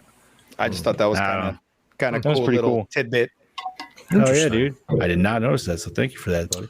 No. Alrighty. So On to the gentlemen, questions. what format was this watched on? Amazon, actually. I watched it on Amazon as well. I got a subscription to movie something or other to watch it for free. I did the AMC. Yeah. So, but it was the SD version. SD version, yeah. Yeah. SD 90-minute version. So I don't know what 1 minute was missing because it says 91 minutes, but the version that I watched in SD was 90 minutes. Yeah, same. Just a one more extra second, or 1 more minute of werewolf sex. Yeah. I watched the Scream Factory Blu-ray, but it was like I said, the very basic 2-pack with the fog with 0 extras. Nice. I also watched the Scream Factory Blu-ray. However, I got this new nice one that Scuba Steve also has. Yes. But could not fucking watch. Dude, I would have ran out. Yeah, there it is, buddy. I would honestly ran out and bought like a cheap Blu-ray player. Yeah, I thought about it, man, but it was already it was already late. I didn't feel like going anywhere. I was chilling, So I was just like, fuck it. It's one of those ones you're like, I'm not going to fucking Walmart. No. I had already been to Walmart twice that day, so it wasn't going to happen again. That's more than The enough. fact that you had to go a second time already sucks. Like, so no, thank you. And then we're going to go old school. Woo, there we go. There you go. I love that they do that, dude. Yeah, that's always great. Like, I feel like going classic. All right. Douche of the film. The husband. Yeah, he was a douche. He cheated. Douche. Yeah. And he fucking slapped her for it too, like for calling him out. Yeah, you can't even say the doctor because he wasn't there to kill. No, he was there. He was like, we're gonna make you a wolf, but we're chill wolves. Because we want you to understand. That seemed kind of out of place. He wanted to make her a werewolf, but he wanted to live among the people. That's a conflict of interests. Well, he just wanted to live his normal life, which is what I would do if I was a werewolf, as I've stated, which is why I would rather be a werewolf than a vampire, because I continue living my normal life. Mm-hmm. When I have to feed, I'm going to go and be a lethal protector, and just feed off of bad guys. Has there ever been a comic? Nice callback to Venom, by the way. Has there ever been a comic where like there's been a good werewolf like that? Not a comic, I don't know. I do have Wolf Cop, and I've never actually watched that. Same. Watch it. It was in the dollar bin at Dollar Store, dude. I was like, it. You know what? I gotta get this. What the hell? I know I need to. It's one of those. Okay, so you loved fucking Stan versus Evil. Oh, I know I'm gonna love it. Okay, you'll love Wolf Cop. Yeah, I know I already am. I just need to actually sit my ass down and watch the fucker. That was actually almost gonna be my pick this year. I even remember telling Chad Daddy, I was like, I could do Wolf Cop. Then I was like, but then you gave in to Heather and decided to do American Werewolf instead. Which I'm glad I did, but at the same time, I still like this movie better. There's always next year. Yeah, it's coming up quick. Yeah, I've already thought about next year picks potentially. So have I. I've thought of a few. And I'm already apologizing in advance, but there's definitely going to be a Sasquatch pick in there at least once or twice. Maybe at least once. At least just once. make it one of the sci-fi ones, and we'll be say good. Oh no, but all I'm going to say is director of Blair Witch Project. So we'll discuss this later. Continuing on. But favorite kill in the Howling.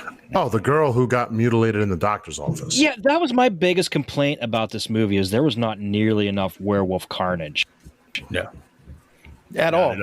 No, because really, wasn't. I mean, that was she's really the only person who died. Who else died? Just the werewolves, I think. The werewolves. Yeah, they got shot. Yeah. And One Say shot, the husband one kill. got bit, but obviously he got turned. And could the fire kill the werewolves? Did any werewolves die in the fire? Well, we I had wanna 3 of say- them come back to the car. I almost want to say yes because they said they found a bunch of corpses, but that doesn't mean they could just regenerated in the morgue like Eddie did. But they did say fire does kill him because that's how the old guy wanted to commit suicide because he's like, just let me burn. He's like, it's the only way. Oh yeah, true. So I would say it's silver or fire. Or both. Yeah, so I think Terry's, but other than the werewolf, Terry's the only real kill that we get. Which right. Eddie toyed with her so much that when he actually finally killed her, it was kind of anticlimactic in the way that he did kill her. Right? I'm not going to lie. The scariest part of her scene, she's got the papers in her hands, and you just see this fucking fur hand come and take it like, Yeah, take it like, I'll take that. Thank you. and then he's sitting there smiling as a werewolf, and I'm like, if any one of us big guys were in there, we'd be on the floor. I'd have shit crying. myself right then and there. You want to make me shit? That's how I shit right there. I'd be like, shit. Like, I just had a werewolf take papers out of my hands. I mean, that is kind of the only kill. I want to say, like, and once again, like, this would be like it would have to be a big Johnny D reshoot, but like, I would take the kill at the end and make that fucking just like crazy headshot. Like, you see the newscasters actually get sprayed by that chick's blood while she's Scanner a werewolf. style. Like, yeah, That's what I was just thinking too. like, and then that's like, you just see that dick who was next to her just like dripping in her blood, and then it like fades to black. Like, it'd be, I want that kill. I like but I'm gonna probably have to go with your guys. But see, okay, because that's so- we only got the only kill we got was the one chick. So Yeah, This made me think of something that you just said that right now. Okay, so to kill a werewolf, you have to shoot them with silver. correct. Okay. Does the bullet have to stay in the body to be effective? I feel like it would have to be for at least a certain amount of time. And I'm only Because going if he based shot off her of from that Underworld close logic. and the bullet went all the way through, depending on how powerful the rifle was that he shot her with, the bullet would have went just straight through, meaning that, yeah, while she was shot with silver, doesn't necessarily mean that the bullet stayed in her to keep her dead.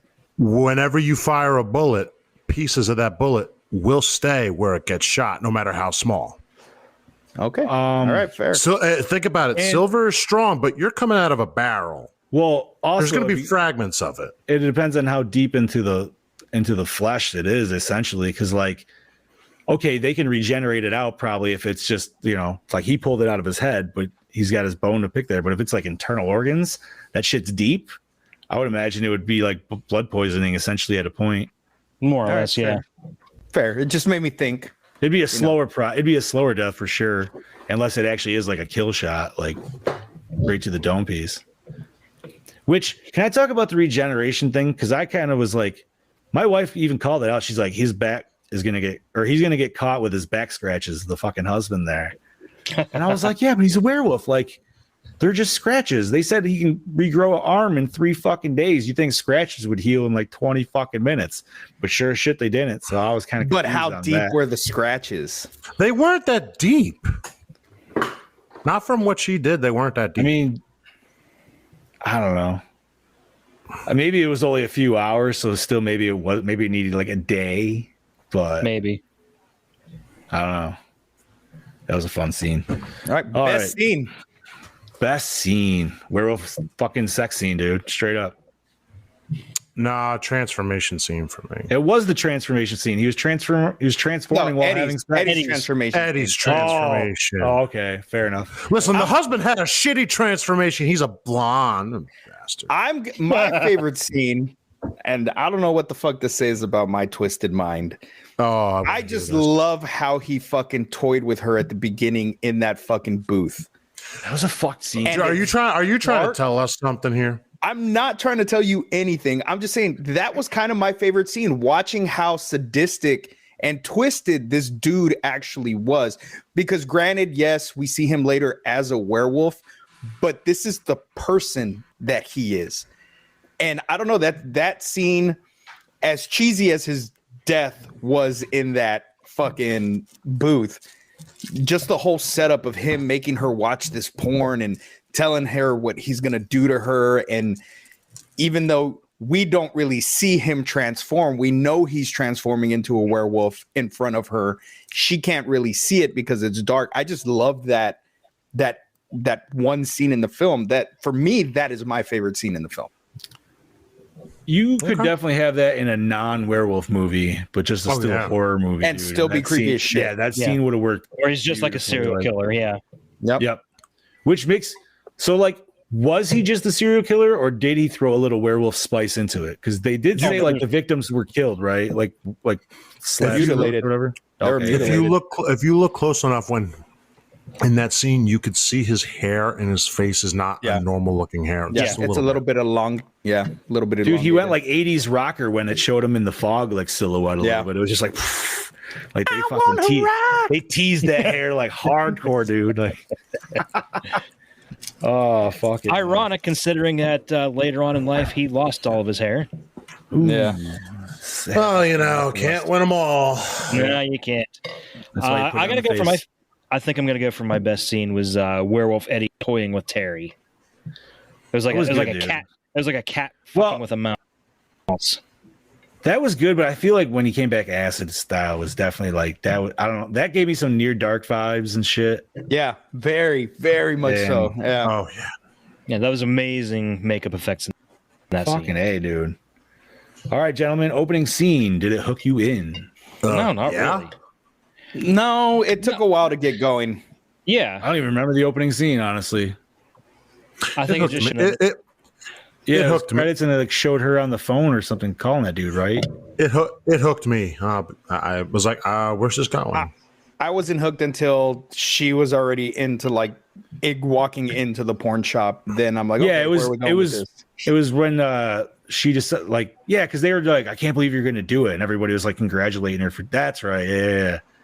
And you were just like, what the hell's going to happen? And then you just got it through like quick like news flashes and stuff like that. But yeah, until like the husband kind of got panicked and then they called the cops into it. That's I think when it started picking up a little bit more steam. Yep. I agree. It worked for Bobby, so whatever. Yeah, right. What can I say? Somebody. Most attractive character. Ooh, I gotta say, Dee Wallace always looking fine. But that's a tough call. I honestly, Terry. Nobody in this I was kind of leaning towards that. I'm gonna go with Marsha only because I saw her titties. I was gonna go Marsha myself, and it's because you saw her bush too, and her bush. Well, I mean, okay. First and foremost, and I could be talking out of line here. Can't necessarily say I speak for Scuba, but yo, man. First and foremost, that girl had that look. Is she gonna show you a thing or two? She did. That you've never fucking known. And I mean, yeah, dude, you're getting wolf sex out of this shit. She had CFE. She had CFE. Oh, bro, hard. CFME. The straight CFME. up, the straight up fucking interaction with the husband right off, like, oh, I'm looking for my wife. Why? Good question. What's up? Right there. And it was just like when he was just like, all right, I'll see you later. My wife just looked at me. She's like, yeah, good answer. And I'm like, good answer, but not the answer I would have went with. Just saying, dude. She was not like, you, me. Yeah, right. Yeah. No, dude. Listen. Not to mention she's brunette, dude. So she was just good with the brunette, dude. Buddy. Like, yeah, buddy. Yeah, but so was Terry. I mean, and she's look, like she was too, but I think it was just that like it's that animal magnetism that she had. Yeah, because she's really not that attractive. If you look at her, she's really not. I mean, she's beautiful. Don't get me wrong. She is. I'm not saying talking down about a woman, but she's not. I get what you're saying. She's not the type of girl I would go for. Normally, she had sex appeal. She had sex appeal. She had sex appeal because she's fucking werewolf. Well, that she was the dirty hot girl from the random shack in the woods, man. You know what I mean? You're just random like shack in the wood, dirty hot girl. I don't know if I should do this, man. Strange girl in the woods, but it's been a while. But she showed me her titties, so let's go. Yeah, right. No, that's what you do. That's what you do. Fucking The water boy, she showed me her titties and I liked them too. And unfortunately, that pretty much killed her career. Damn. Like she almost didn't act in. She acted in almost nothing after that, and she ended up dying at a fairly young age from cancer. Oh, damn. Like I think she was like 47 or so. All right, something. I think we. Wow. Not sure how to feel now. I mean, I still feel like pick a her. dick. I should feel like a dick, but I don't. Why? I think she was the most attractive character. She was. And you know what? For dude wise, I'll give it up to B tier Tom Atkins. Yeah. Because he wasn't. I'll agree with that. And, hello. I mean, the fact that we all thought he kind of looked like Tom Atkins gives him cred as it is. So yeah, that he wins by default. Right. Yeah, he does. Atkins. It's like, bro, the mustache. The mustache was good. So yeah. All righty. Did the score set the mood? The score was good. I felt. In some parts, yes. But in the one scene where fucking homeboy's running through the woods, the one with the vest, the other quist, movie, the music was like all carnival-ish. Like it was very cheesy in that scene. Yeah, it was. I do remember that. Yeah. Fuck? Like, what is this? I guess they wanted to show him more like he looked like a sideshow piece. Yeah, that's exactly the direction that I felt they were going with it, with that chosen piece of music that they played. Right. Very carnival. I'll say it fits for what it is. Oh no, but it was good. Kind of like the score, house on the left. There were some parts where it just made no sense whatsoever. Oh Jesus! Yeah, that was way the fuck off the rails. But I mean, other than that, I can't think of a scene that had music that it didn't fit, other than that one scene. I'd have to agree. It's just I can't remember anything specific about it, so I'm not going to say it was memorable by any means. Like I can't say I'm going to have the Howling score.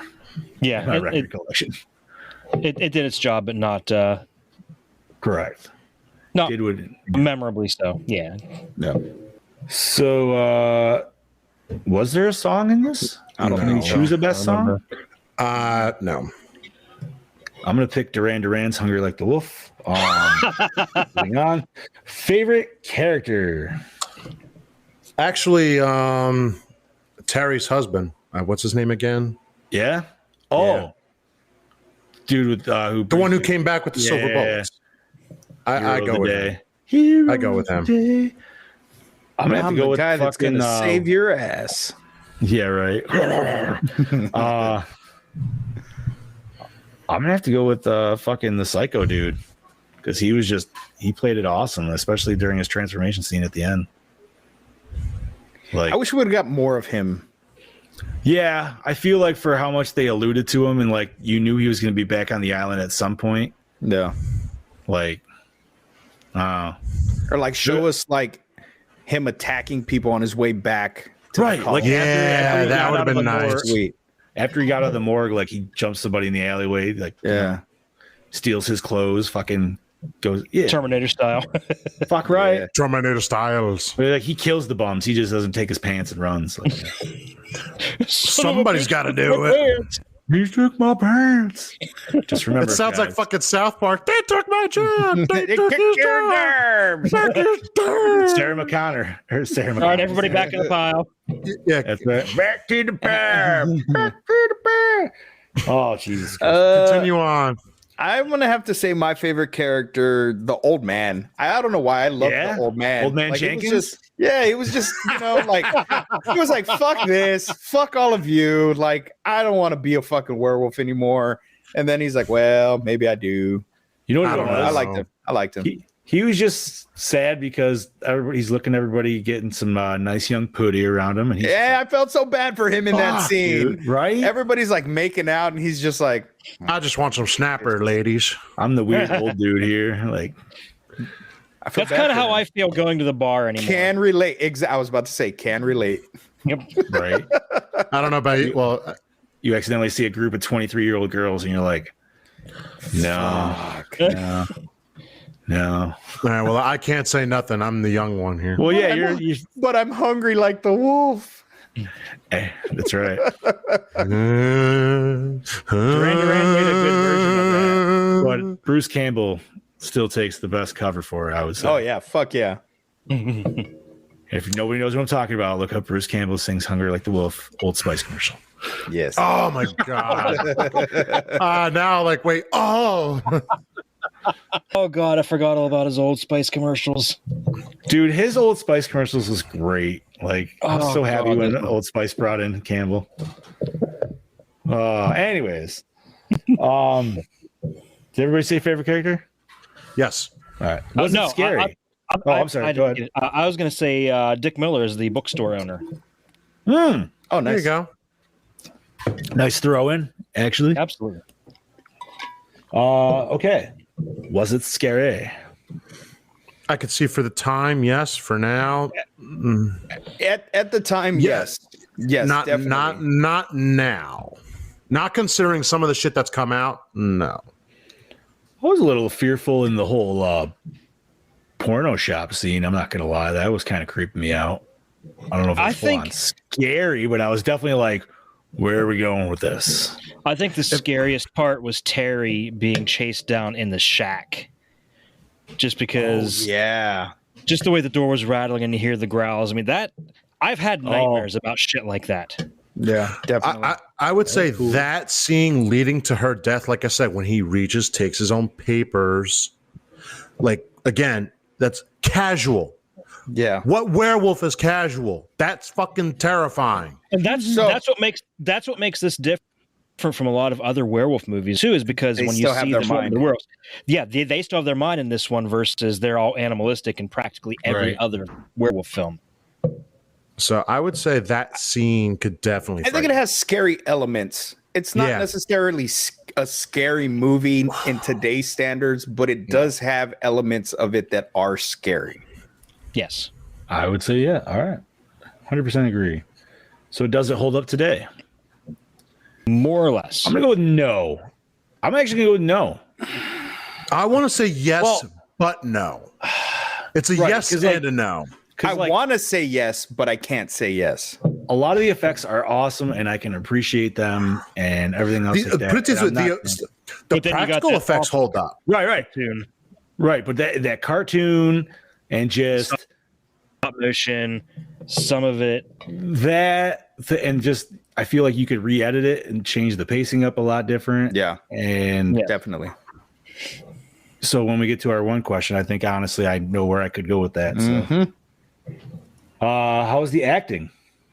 I think the acting was good with everybody. The acting was good. Pretty good. Except there's one scene that sticks out to me, and it was just kind of like, really? When she's running to the car, when Dee Wallace is running to the car, after just being fucked, she sees the fucking werewolf. She just threw acid on Eddie's face as a werewolf. Or just threw acid on Eddie's face, knowing that he's transforming into something and this dude's back from the fucking dead. She's just walking around the car. Like no fear, no fucking like not trying to rush to get to her fucking car. And I don't know, that one scene just sticks out to me, and I just feel like it could have been done better. But I said it earlier in the movie that, I mean, the acting's good, but nobody here plays anything good of fear. Yes. All right. So I will say so. Yeah. Meds and meds. Agreed. All right. Cinematography. I'm going to have to say I didn't see anything crazy out the box. Like, I mean, even the transforming things, like they were just essentially close-ups and everything so we could see the effects. I guess the shots of the effects were cool, but other than that, nothing. The lighting in the scene in the booth, that's what does it for me. That was pretty fucked awesome. Yeah, dude. I'm like, all right. I mean, cinematography, I would say, wasn't bad. It just wasn't. There wasn't any like insane shots. It was a plain Jane shot movie, but with brilliant lighting. Yes. Yeah, I'll go with that. That's a pretty good way to put it. Yep. All right. Did we like the premise? Yes. Yeah. The premise was liked, just not the look, but yes. Yeah. I would have liked a bit more. I liked it, but I would have loved it if the whole purpose of the colony was to send people there just to be food for the werewolves versus that would be awesome. That would be awesome. Maybe make Karen the exception because you can't get rid of someone who's known nationally. That's a tough one. That's why they were going to transform her so that she understood that they were just trying to live their lives and not go out. Because I mean, with essentially Eddie was really the only one and the doctor, but that were out and about and not back at the colony. Yeah, right. This is true.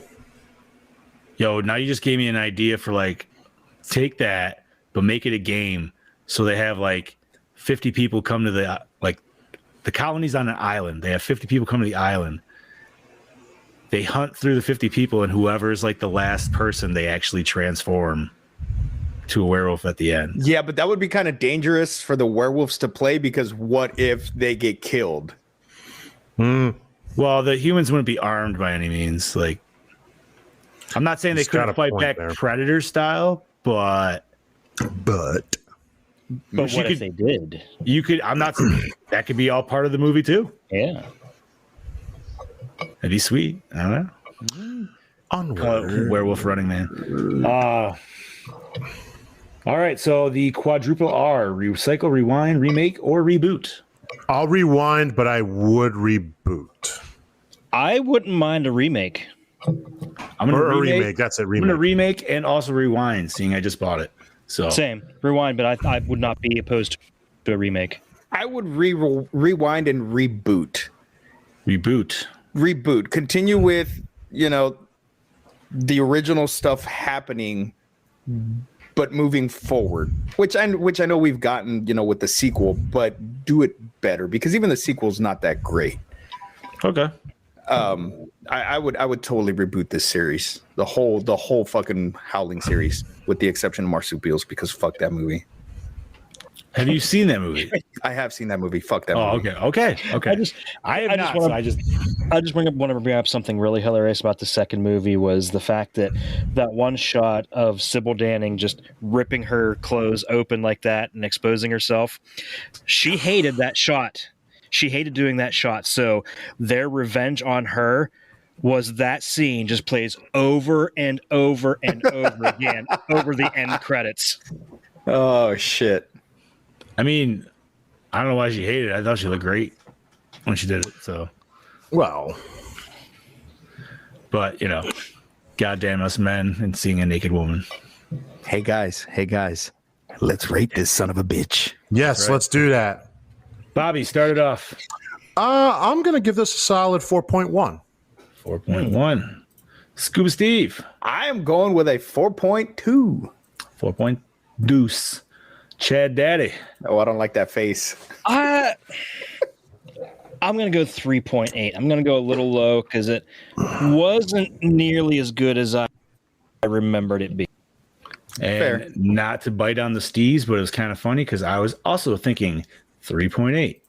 All right. It doesn't feel like exactly a 4 to me, but it feels higher than a 3.5.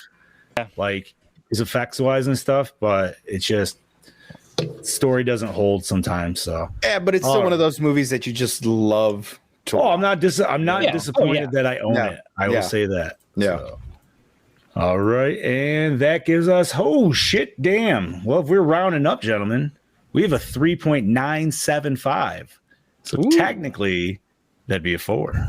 Ooh, baby. All right, a 4 is not bad. That would be a 4 for 1981's The Howling. That is a very fair score. October 4th. Yeah, I would say so.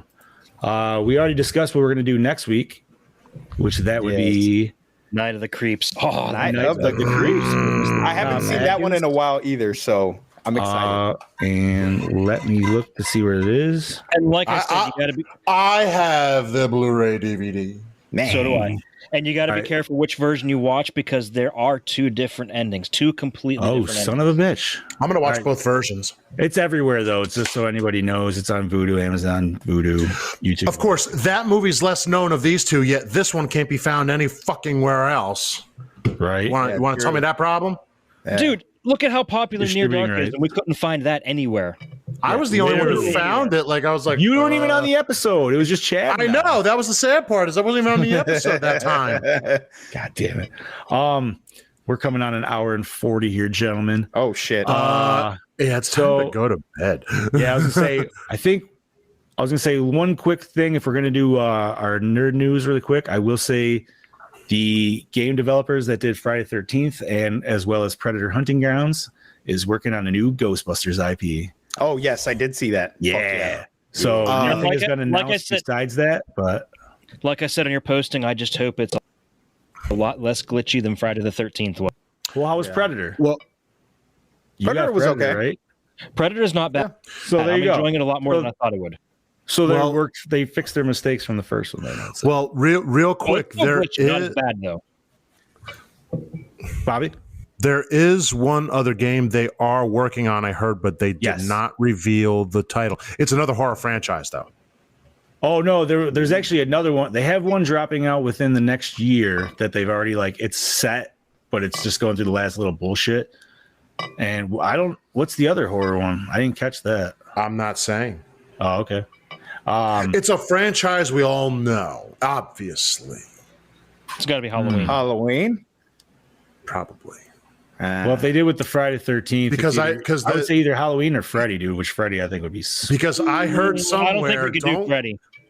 I don't think they'd be able to do there's still problems with I think their licensing. But I heard in an interview somewhere the other day that they did ask Kane to, I think, do that motion capture for Halloween potentially, if that's really. Ooh, that'd be too bulky. They'd be too stiff. I feel like Kane's too big to be Myers. Right. I mean, James Drew Courtney is bigger than him. But why wouldn't they just ask him to do it? Probably doesn't have the time with all the shit going on with kills and ends. Well, and then remember they got another movie to shoot too. He's good with gun media, so if that's who's doing it, then I mean, if they already have him, might as well. No, yeah, you're right. And since I'm just hoping, go ahead.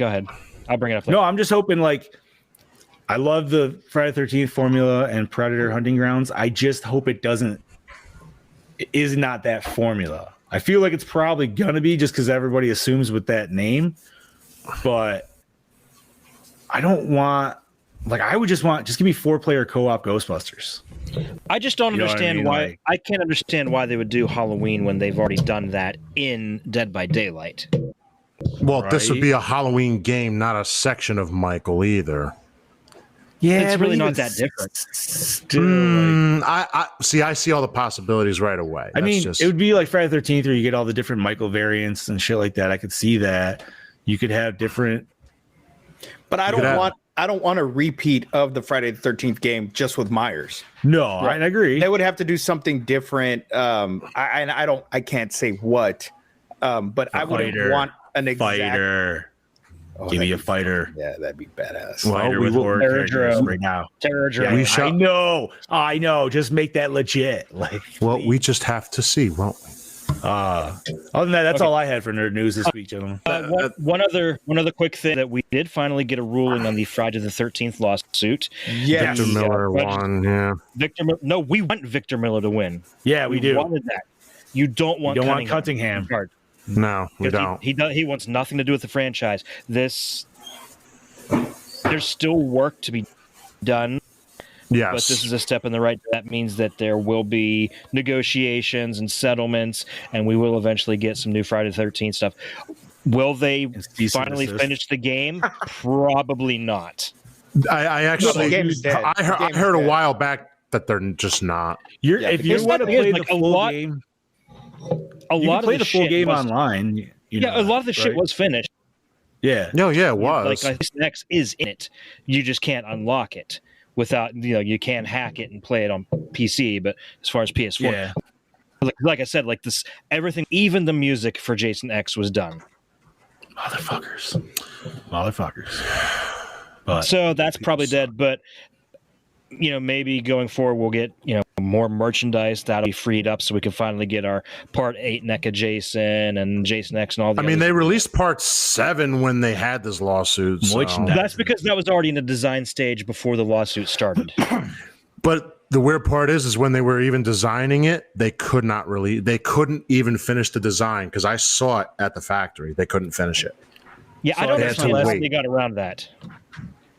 Because they also made a Friday the 13th board game too. So, so I guess my last question on that would be: